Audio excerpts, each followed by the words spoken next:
അല്ല, പ്രധാനമായിട്ട് എനിക്ക് ചോദിക്കാനുള്ളത്, സാറ് ചോദിച്ച പോലെ ചോദ്യം ഒരു ക്ലാരിറ്റിക്ക് വേണ്ടി ചോദിക്കണമെന്നുണ്ടായിരുന്നു.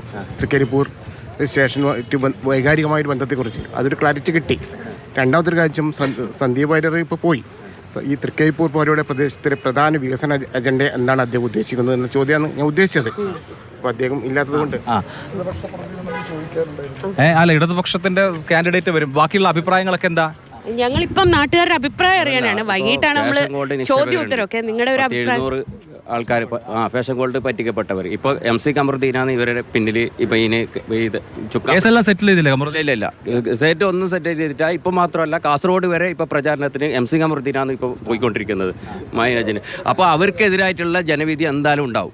ഏത് ഇവർക്ക് അനുകൂലമായിട്ട്, ഈ കള്ളന്മാർക്കും കൊള്ളുപ്പാർക്കും അനുകൂലമായിട്ട് ചെയ്യുന്നതിന് എതിരായിട്ട് എന്തായാലും ജനവിധി. എന്ത് പറയണ്ട, ഇലക്ഷനൊക്കെ ഉഷാറല്ലേ? ആരവിടെ ജയിക്കുക? അതിപ്പം പറയാൻ കഴിയ, ജനങ്ങളത് തീരുമാനിക്കണ്ടേ. അതാണ്, അത് കറക്റ്റാണ്. 12 പ്രാവശ്യം MLA ആയ ഇടതുപക്ഷത്തിന് ഇപ്പോഴും പറയാനുള്ള വികസനമല്ല. കമറുദ്ദീൻ കട്ട്, സന്ദീപ് വാര്യർ മുമ്പ് BJP ആയിരുന്നു. അദ്ദേഹം ക്രിസ്റ്റൽ ക്ലിയർ ആയിട്ട് പറഞ്ഞതാണ്, ഞാൻ പഴയ ഉണ്ടായ പാളയത്ത് നിന്ന് ആ നിലപാടുകളെല്ലാം തിരുത്തി ഞാൻ പറഞ്ഞ എല്ലാ കാര്യങ്ങളും തെറ്റ് സമ്മതിച്ചിട്ട് മതേതര ജയിലിലേക്ക് വന്ന ആളാണ്. ഇപ്പോഴും ഇവർ പറയുന്നത് സന്ദീപ് വാര്യർ വർഗീയവാദിയാണ്. വികസനം പറ, 60 വർഷം വികസനം പറയണില്ല നിങ്ങളെന്നാണ് പറയണേ. ഒരു വികസനം പറ. തൃക്കരിപ്പൂർ, ഞാൻ എന്റെ ചെറുപ്പത്തിൽ കാണുന്ന തൃക്കരിപ്പൂരിന് ഇപ്പോൾ മൈക്ക് തരാം. LDF വികസനം പറയുന്നില്ല എന്നാണ് ആരോപണം. LDF തൃക്കരിപ്പൂർ മണ്ഡലത്തിനകത്ത് നടത്തിയ വികസനം, ഏതെങ്കിലും ഒരു വികസനം UDF പറയാൻ വേണ്ടി കഴിഞ്ഞില്ല. ഇപ്പോൾ സംസാരിച്ചു പോയ UDF സ്ഥാനാർത്ഥിയുണ്ട്. ഗാന്ധിയ രാഷ്ട്രവിധിയെ ചെറുതായൊന്ന് വെടിവെച്ച് എന്ന് പറഞ്ഞ ആളാണ് ഈ തൃക്കരിപ്പൂരിൻ്റെ മണ്ണിൽ. തൃക്കരിപ്പൂരിൻ്റെ ജനത പ്രബുദ്ധ ജനതയാണ്. ഈ തൃക്കരിപ്പൂരിൻ്റെ മണ്ണ് BPP എന്ന 3 അക്ഷരം മനസ്സിൽ കുറിച്ചിട്ട് നടക്കുന്ന ജനതയാണ് തൃക്കരിപ്പൂരിനകത്ത്. ഏത് പാതിരാത്രിയിലും BPPയുടെ വീട്ടിൽ പോയാൽ ഏത് രാഷ്ട്രീയം നോക്കാതെ കാര്യങ്ങൾ ചെയ്തു കൊടുക്കുന്ന, ജീവിതത്തിലുടനെ കാര്യങ്ങൾ ചെയ്തു കൊടുക്കുന്ന സ്ഥാനാർത്ഥിയാണ് LDFന്. തൃക്കരിപ്പൂരിനകത്ത് ഏറ്റവും അവസാനം ഉദ്ഘാടനം ചെയ്ത മൾട്ടിപർപ്പസ് സ്റ്റേഡിയം, പോളിടെക്നിക്ക് തുടങ്ങി തൃക്കരിപ്പൂരിൽ ഇന്ന് കാണുന്ന മുഴുവൻ വികസനങ്ങളും ഈ തൃക്കരിപ്പൂരിലെ കേരളത്തിലെ LDF ഗവൺമെൻറ് ഈ 10 വർഷക്കാലം കൊണ്ട് പാവപ്പെട്ടവൻ്റെ കണ്ണീരൊപ്പിയ ഗവൺമെൻറ്റാണ് തൃക്കരിപ്പൂരിനകത്ത്.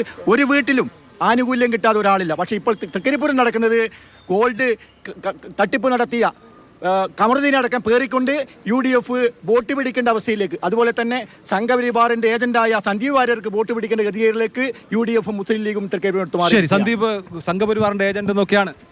അതിന് ഏറ്റവും വലിയ അടിസ്ഥാനരഹിതമായ ഒരു വാദങ്ങളാണ് ഉപയോഗിക്കുന്നത്. അദ്ദേഹം അത് കൃത്യമായി ക്ഷമാപണം നടത്തി കഴിഞ്ഞുപോയ തെറ്റുകളെ മാപ്പപേക്ഷിച്ചുകൊണ്ട് ജനാധിപത്യ ചേരിയിലേക്ക് കടന്നു വന്ന അദ്ദേഹത്തിനോടുള്ള കുശുമ്പാണ് ഈ പറയുന്നത്. പിന്നെ ഫാഷൻ ഗോൾഡിനെ കുറിച്ച് ഇവർ പറയുമ്പോൾ അയ്യപ്പൻ്റെ സ്വർണം കട്ടതിനെ കുറിച്ച് ഇവർ പറയുന്നില്ല. ആ ഫാഷൻ ഗോൾഡ് കട്ട ആൾ പാർട്ടിയുമായൊരു ബന്ധമില്ല, പാർട്ടിയുമായിട്ടൊരു വേദിയിലുമില്ല. പ്രിയപ്പെട്ട ഇടതുപക്ഷ പ്രതിനിധിയോട് ഞങ്ങൾ ചോദിക്കാനുള്ളത്, കഴിഞ്ഞ 60 വർഷമായി ഇവിടെ നിയോജക മണ്ഡലത്തിൽ ഇവർ MLA ആണ്. CPMൻ്റെ 2 ടേമായിട്ട് ഇവിടെ നിന്ന് മുഖ്യമന്ത്രി തിരഞ്ഞെടുക്കപ്പെട്ടിട്ടുണ്ട്. ഈ മണ്ഡലത്തിലെ അടിസ്ഥാനപരമായ പ്രശ്നങ്ങൾക്കൊന്നും പരിഹാരം കണ്ടിട്ടില്ല. കാരണം ഏകദേശം 30 കിലോമീറ്റർ അപ്പുറം ഞങ്ങളൊരു താലൂക്ക് ഓഫീസിന് വേണ്ടി പോകണം. കഴിഞ്ഞ 3 പതിറ്റാണ്ടിലധികമായി തൃക്കരിപ്പൂർ ആസ്ഥാനമാക്കി ഒരു താലൂക്ക് സ്ഥാപിക്കണമെന്ന് പറഞ്ഞിട്ടുണ്ട്. ഈ 10 വർഷമായി സർക്കാർ എന്ത് ചെയ്തു? ഇവിടെ കടലോര മേഖലയായ വലിയ പറമ്പ, തൃക്കരിപ്പൂർ, പടന്ന, ചെറുവത്തൂർ, പിടിക്കോട്, ചെറുവത്തൂർ ഉൾപ്പെടെയുള്ള തീരദേശ മേഖലയിലെ ജനങ്ങൾ സിയാസത്ത് വിഷയത്തിൽ ഏറ്റവും കൂടുതൽ പ്രയാസങ്ങൾ അനുഭവിക്കുകയാണ്. കുടിവെള്ള ക്ഷാമം നേരിടുകയാണ്. ഇതിനൊന്നും ഒരു പരിഹാരം കാണുന്നില്ല. ലൈഫ് ഭവന പദ്ധതിയിലെ വീടുകൾ പോലും CRZ B കാറ്റഗറിയിൽ ഉൾപ്പെട്ടതുകൊണ്ട് ഇവിടെ അടിസ്ഥാനപരമായി അവർക്ക് നിർമ്മിക്കാൻ സാധിക്കുന്നില്ല.